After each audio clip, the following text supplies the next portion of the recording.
दिनै नोंथांमोना नुबाय बेसेबां मानसि जादों। मैयाबोथ' मोनथाम समष्टिनि निसिमा काजलगाव 13 चिरांनि दंमोन काजलगाव हेडक्वार्टाराव बेयावथ' हिउज मानसि बेखौ बयबो नुदों आरो बयबो साखि होदों।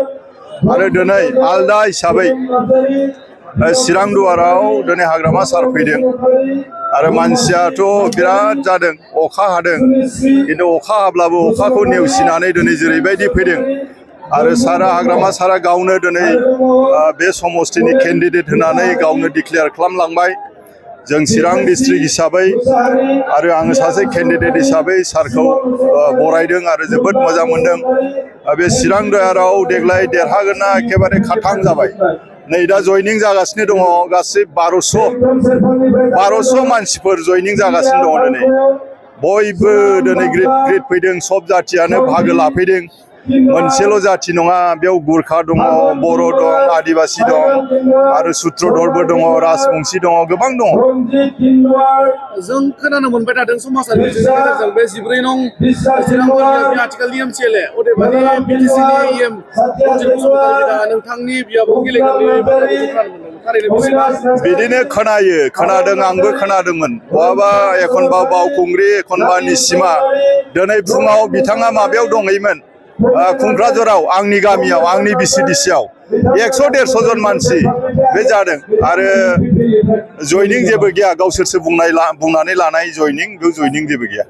थारैनो बिथाङा नोंथांजों गेलेमारोब्ला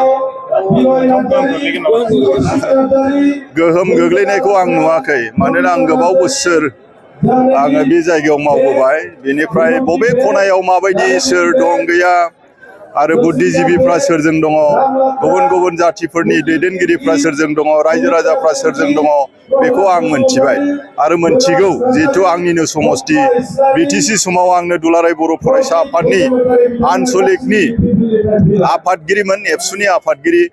बेयावनो बिटिसि सुक्तिया जानायखाय 16 नम्बर समष्टिखौ आंनि गेजेरजोंनो आरो आंनि लोगोफोरनि गेजेरजों बेखौ सोरजिनाय जादों। बेनिखायनो जोंहा गोबां रोखोमनि सुख दुखनि बेयाव खोथा दङ, निसिमानि जारिमिननि खोथा दङ, थैनाय थांनायनि खोथा दङ, बायदिसिना समस्यानि खोथा दं। बेफोरखौ जिहेथु आंनो फुराना हिसाबै मोनथियो आरो देरहाखानाय आंथ' एमसिएलए खिन्थु गभर्नमेन्टसो दानो हायाखै आरो बेखौनो आसा खालामदों रायजो राजाफ्रा। देग्लायथ' गभर्नमेन्टआव फैखासिगोन, हाग्रामा सारा चिफ जाखासिगोन। आंबो मोजां माने हाग्रामा सार बुंनाय बायदिनो EM होगोन, मोजां दायथ' होगोन। बे दायथ'खौ लानानै गासै निसिमा समष्टिनि, जोंनि चिरां डिस्ट्रिक्टनि आरो 40टा बिटिसि समष्टिनि आरो गोदानै हाबदेरनाय रायजो राजाफोरनि गासैबोफोरनि सुख दुखखौ आङो हाग्रामा सारनि उन थानानै आङो खामानि मावलांगोन होननानै रायजोफोरनो आङो गेरेन्टि होबाय।